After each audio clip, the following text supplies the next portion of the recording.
to the Protagonist Pub. My name is Tammy, and this is where characters gather.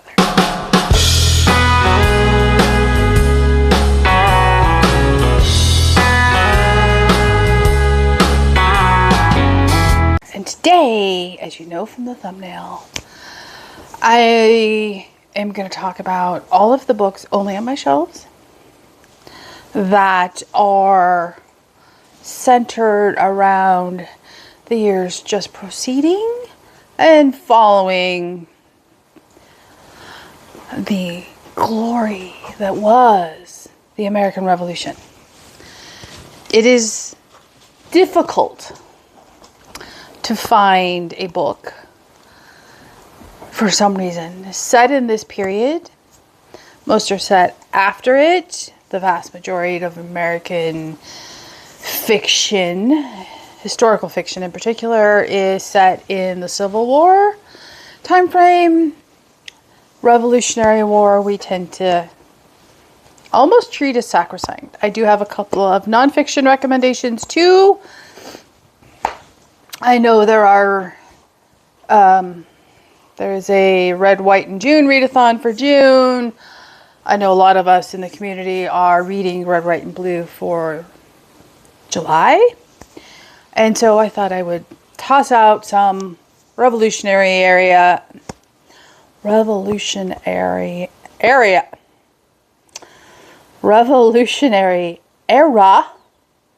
I can speak.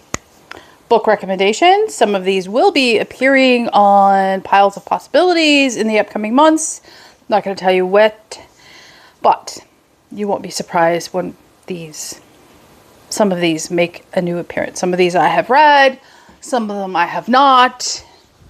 I will mention one book that I don't yet own, but I shall. So, okay, let us do the complete series that I pulled, and to the surprise of no one, that would be the Molly Chase series by Rhonda Ortiz. The first book is In Pieces, the second book is Adrift, and the third book published this year is The Keeper of Keys. These are set in 1793, 1794 Boston, and they tell a continuous story of Molly Chase and Josiah Robb, and these are Catholic historical fiction. And if you've watched this channel for any length of time, you know this is one of my all-time favorite series. And I recommend it all the time. I'm pleased that it fits in this video. And holds a place near and dear to my heart. And this is a conversion story. So, okay. And the next series, I have never talked about. I may have mentioned it. The book may have appeared once or twice. But I knew I read the first book before I started YouTube. And that is what is this, the name of this series? I want to say it's the Revolutionary series. And of course, it doesn't tell me the name of the series anywhere. Why would it? Anyway, it's by Newt Gingrich and William R. Forstchen, and that is his American Revolutionary War series. And these are out of order. Valley Forge goes in the middle. So the first book I have read, which is To Try Men's Souls.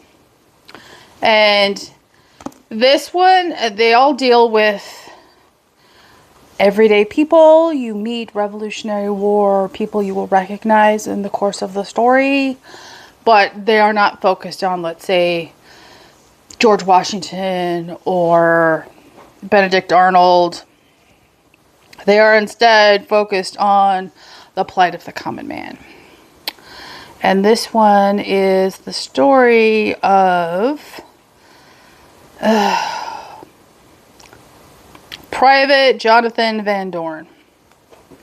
I loved this book so much. I absolutely cried at the end. Not going to tell you why. It will spoil it. There are maps of the progress of battles that the characters are in. It is very well written. It is very historically accurate. No matter how you feel about Newt Gingrich's politics, I can easily recommend this because none of his personal modern day politics are involved in this series in the slightest bit. And it is a beautiful, beautiful book. And it opens in the 25th of December, 1776. So, that's the first book in the series. The second book in the series is Valley Forge. George is front and center. And this one tells the story of a loyalist brother. And you can read these independently. Although, the loyalist brother is Alan Van Dorn, who was the brother of the dead patriot Jonathan Van Dorn in the first book. So, I take that back. Maybe not independently. So, this is the winter of 1776. And the third book in the series is Victory at Yorktown. Again, George is on the cover. And is there a Van Dorn in this book? Yep, Alan Van Dorn is in this book too. So, this is the third book in the series. And this one takes place in... starts in 1780. I cannot recommend these enough. Okay. And the last trilogy, even though I only brought out one, this is the first book in the trilogy. This is The Ninth Daughter by Barbara Hamilton. These are cozy mysteries with Abigail Adams as the protagonist. Abigail, as you may or may not know, is my absolute favorite historical figure, American political figure, and just political figure in general. This brings Abigail to life as a mother and a wife, trying to, be a good preacher's daughter who is married to a lawyer, and everything that happens. This starts in 1773, so it's set just before the events that, culminate in the Revolution. I cannot recommend this series enough. Near and dear to my heart, very hard to find. If you find a copy of them, snag them. I don't even think they're on Kindle, to be honest. Okay. Next up would be Benjamin Franklin's Bastard by Sally Cabot. And I'll read you the back. This is published by William Morrow. 16-year-old Anne is an uneducated serving girl at the Penny Pot Tavern when she first meets the commanding Benjamin Franklin, and soon bears him a son she names William. But growing up a bastard amid the squalor of the Philadelphia slums isn't the life Anne wants for her boy. She makes a heartbreaking decision to give William up forever, allowing Benjamin and his common-law wife, Deborah, to raise him as their own, and secretly watches out for her beloved child, as Deborah struggles to accept him and takes great pride as William rises to become Royal Governor of New Jersey. But when the colonies begin to fight for independence from the British Crown, William is torn between allegiance to his beloved monarchy and his own father. A poignant tale of passion, family, love, and war. Benjamin Franklin's Bastard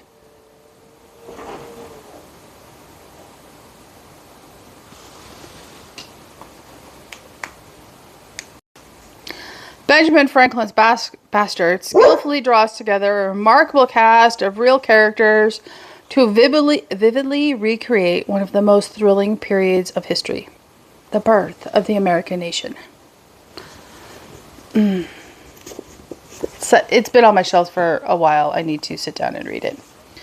Okay, up next is a book I have previously softy enough'd. It was a very softy enough'd. That is Dear George, Dear Mary by Mary Calvey. This is partially epistolary. And I will read you the inside flap. General, warrior, president, but also a man. Inspired by hundreds of letters, witness accounts, and journal entries from the 18th century, Dear George, Dear Mary explores George Washington's relationship with his first love, Mary Eliza Phillipse, the richest belle in America. Prepare to be swept away into the 1700s, from breathtaking scenes of New York's polite society to battlefield victories in Harlem and beyond. Dramatic portraits unveil a Washington on the precipice of greatness, and also a writer of romantic poetry and a fine dancer. His ravishing love is New York heiress Mary Eliza Phillipse, whose beauty and refinement disguise a deep and complex inner struggle. Through imaginative writing that moves swiftly from society balls to bloody battlefields, this novel opens up George Washington's inner life. Washington's actual words reveal more than historians have focused on before, including why he may have had such bitter resentment towards the British 2 decades before the colonies revolted.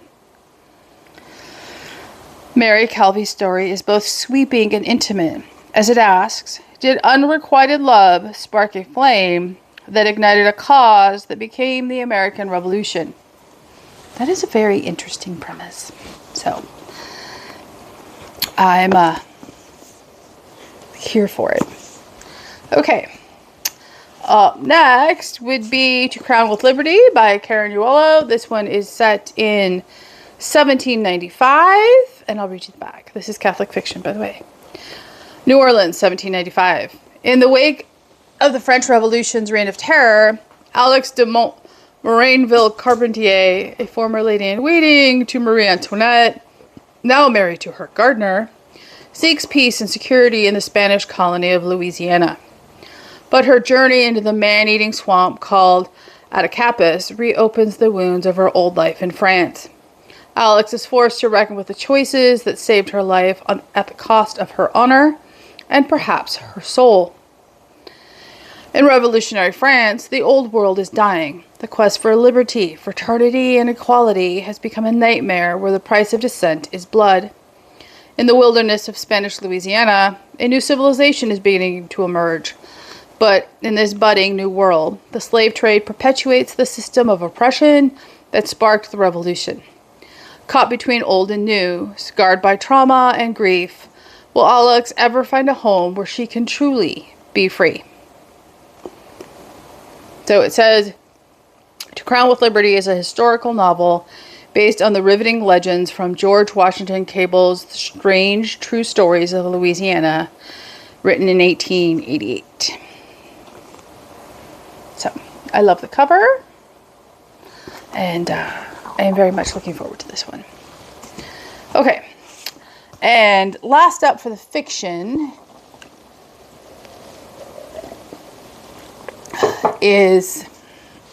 are 2 books written by the same author. One I don't yet own, that is A Founding Mother, and it is written by Stephanie Dray and Laura Kamoe. It's Abigail Adams. I love the cover. I love everything about this book. I just need to own it. And then, by the same set of authors is My Dear Hamilton. And this is, I'll read you the inside flap. Eliza Hamilton, a general's daughter. Coming of age on the perilous frontier of revolutionary New York, Elizabeth Schuyler champions the fight for independence. And then she meets Alexander Hamilton, General George Washington's penniless but passionate aide-de-camp. She's captivated by the young officer's charisma and brilliance. They fall in love, despite Hamilton's bastard birth and the uncertainties of war. A founding father's wife. But the union they create in their marriage and the new nation is far from perfect. From glittering inaugural balls to bloody street riots, the Hamiltons are at the center of it all, including the political treachery of America's first sex scandal, which forces Eliza to struggle through heartbreak and betrayal to find forgiveness. Their last surviving light of the revolution. When a duel destroys Eliza's hard-won peace, the grieving widow fights her husband's enemies to preserve Alexander's legacy. but long-buried secrets threaten everything Eliza believes about her marriage and her own legacy. Questioning her tireless devotion to the man and country that have broken her heart, she's left with one last battle: to understand the flawed man she married and the imperfect union he never could have created without her. Yeah. I also have another book by the same authors. This one's on Audible. That is America's First Daughter, and this is about Jefferson's daughter.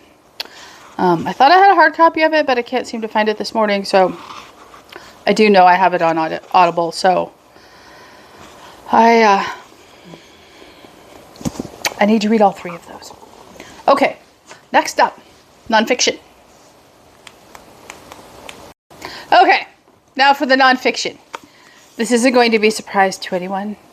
I probably have more American nonfiction in here somewhere. I'm pretty sure I have 1776 by David McCullough, but I don't know where it is at the moment. It's probably in the other room. So first up by David McCullough is John Adams.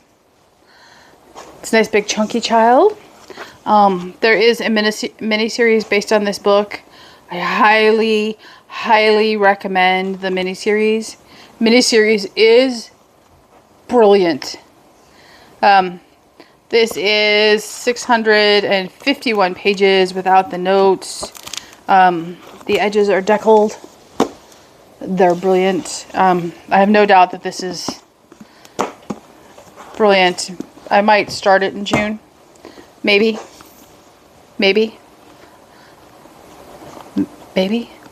Okay. And I'm still on the hunt for a good Abigail Adams biography. So I have another one. That is Dearest Friend, A Life of Abigail Adams by Lynn Whitty. And hopefully it's better than the last one, which I have donated to the library and no one has picked up. And I do not blame them. Okay.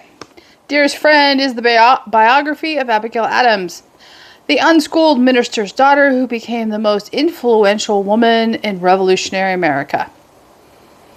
Rich with excerpts from her incomparable letters and alive with the ferment of a new nation, Dearest Friend captures both the public and the private sides of this fascinating woman. She was a keen observer of politics of her time and fully grasped the revolution's implications for women and slaves.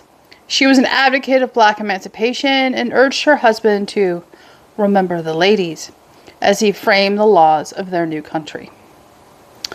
John and Abigail Adams married for love, and their passion for each other endured for the 54 years of their marriage.